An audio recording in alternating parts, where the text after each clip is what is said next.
Good afternoon, and thank you all for being here today. I'm Jennifer Labar-Tapia. I'm Santa Fe Film Commissioner. Today, Santa Fe and the film industry mourn the loss of two extraordinary individuals, Gene Hackman and Betsy Arakawa. Gene was not only a legendary actor whose talent shaped generations of storytelling, but he and Betsy were also longtime residents of our community, deeply woven into the fabric of Santa Fe. His talent is for generations to come with all of his storytelling. Gene's legacy in film is unparalleled, spanning decades of unforgettable performances, including some that are filmed right here in Santa Fe. His work inspired countless artists, actors, and filmmakers, and his impact will continue to be felt for generations to come. But beyond Hollywood, Gene and Betsy were our neighbors who embraced the Santa Fe lifestyle and embraced Santa Fe as their home. Their kindness, generosity, and love for this city made them more than just icons, but they were a part of our family. Our thoughts are with their loved ones and all who knew them and admired them. We join the film industry, their family, their friends, and all the people of Santa Fe in honoring their memory. Thank you. And now, Santa Fe County Sheriff Adon Mendoza will speak, along with Fire Chief Brian Moya from the Santa Fe County City Fire Department. Good afternoon, everybody. I'm Sheriff Adon Mendoza, Sheriff for Santa Fe, New Mexico, Santa Fe County. On Wednesday, February 26, 2025, at approximately 1:45 p.m., Santa Fe County Sheriff's deputies were dispatched to 1425 Old Sunset Trail, where Gene Hackman, 95, and his wife Betsy Arakawa, 65, and a dog were found deceased. An individual arrived to perform maintenance on the residence, became concerned after receiving no answer, and contacted neighborhood security to conduct a welfare check. Security then checked on the residence and observed Mr. Hackman and Miss Arakawa on the ground unresponsive through a window and called 911. Deputies arrived and gained access to the residence, where they observed Mrs. Arakawa deceased. They continued the search of their home and located Mr. Hackman in a separate area of the residence, also deceased. A German Shepherd was also found deceased, and two other dogs who appeared healthy were located on the property. Deputies then secured the scene and notified the Criminal Investigations Division. Due to the unusual circumstances of two decedents in the residence, there was a concern for scene safety. Santa Fe City Fire personnel and the New Mexico Gas Company were requested to the scene to test for carbon monoxide or other foreign elements. The scene was deemed safe, and approximately 9:30 p.m. a search warrant was issued and executed on the residence. Now, collected from the residence, from this search warrant, there were two green in color cell phones, two bottles of medication, one bottle of over-the-counter Tylenol, my request medical records, and a 2025 monthly planner calendar. Those items were secured from the residence for evidentiary purposes.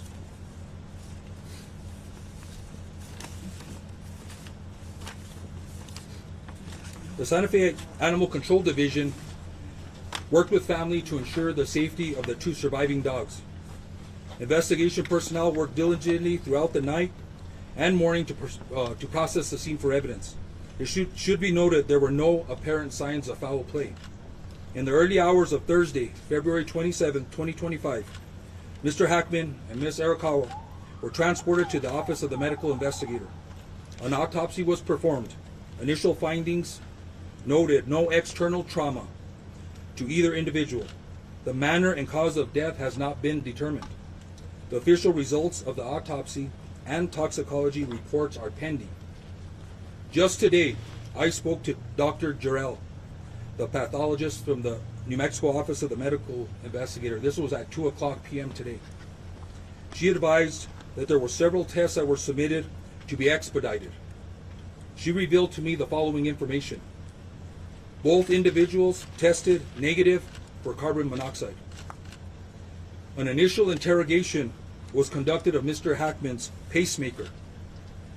This revealed that his last event was recorded on February 17, 2025.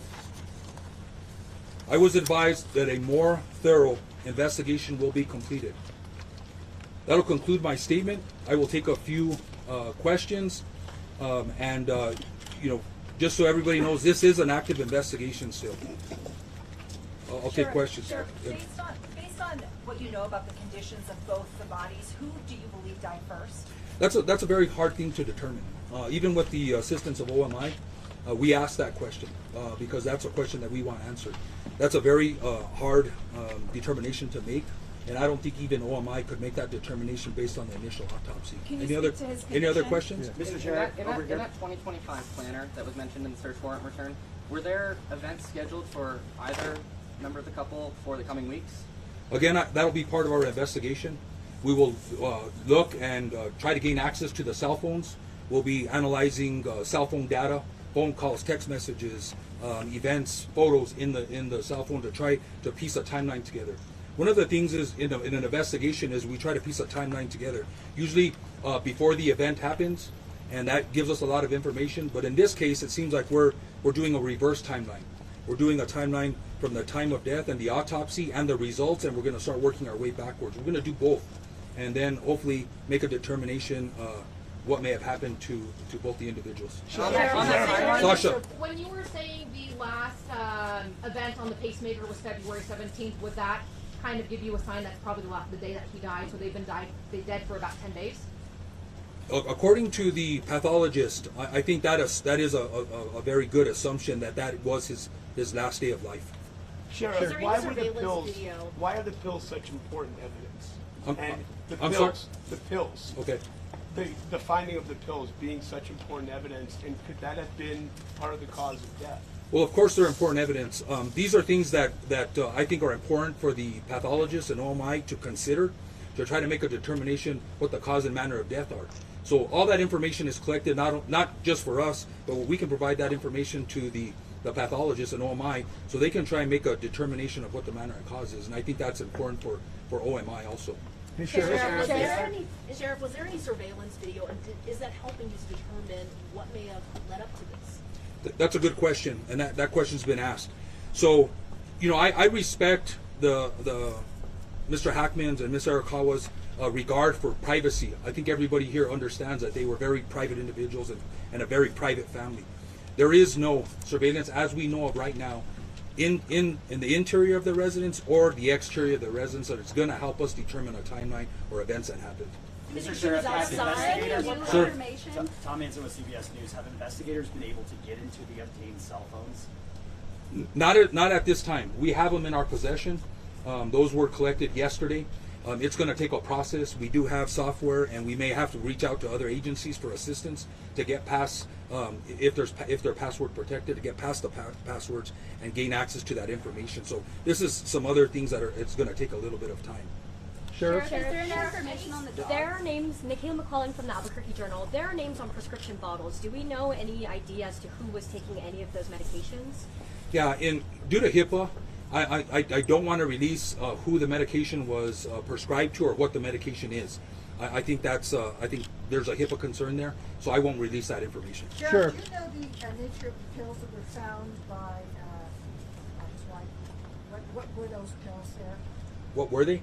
Yeah, I think I just answered that question. I think I stated I'm not going to release the actual medication or who was prescribed to due to HIPAA. They were prescription pills then? Sir. Sheriff, on the carbon monoxide part of it, does that, what the pathologist told you, does that rule out carbon monoxide, or is it possible it kind of dissipated from the body and they just weren't able to find signs of it? I think that's a question for the pathologist. It's with that information, I'm assuming that at the time of death that they were negative for carbon monoxide, which means to me that that is possibly ruled out. That's another conversation I think that we will have with the pathologist and OMI to make sure that that's still not indication, but it sounds like that's ruled out.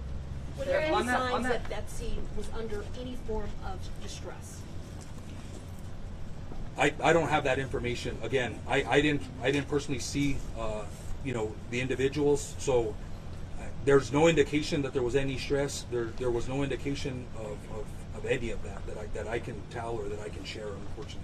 Has foul play been ruled out? Hold on. Anybody else? I know you've asked a question.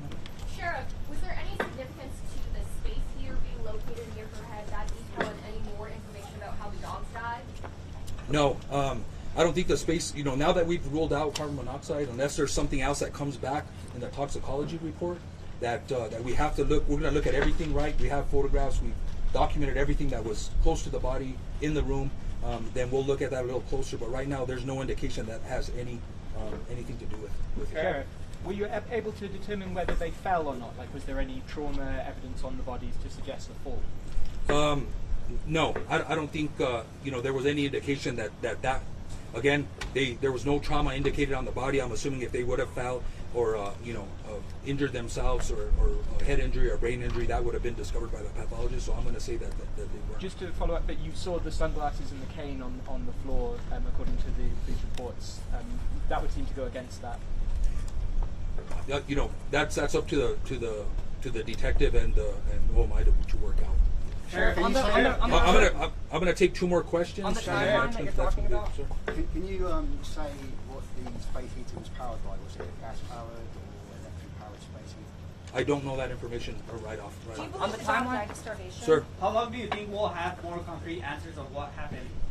Again, we're waiting for the autopsy results and the toxicology. The doctor, the pathologist, shared that information, which I think some tests were expedited, and so she shared that information with me because she thought it was relevant to the case and important for the public to know. I don't know. I don't know when the cause and the manner will be determined officially, or when the toxicology results come. I'm assuming that pathologist will wait for the toxicology to come back, so that'll help her make her decision on what the cause and manner is. It could be months or 3 months or longer, in my experience. Sure. One more question. When is the last known contact with either Betsy or Gene Hackman? Again, that's been one of our challenges because of their privacy.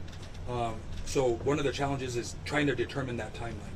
I think the event of the pacemaker gives us an idea, but we're gonna sift through the cell phone records. We're gonna go through the planner.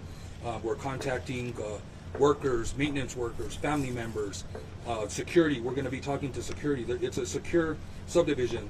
There's in and out that I believe is documented. So we're working with them to try and determine, when the last contact was, and that'll help us put together the timeline. So thank you, everybody. I hope this answered some questions. And again, if we get more information, we will release that. I know there is concern and interest in Mr. Hackman and Mrs. Arakawa, and I just appreciate your patience. Thank you.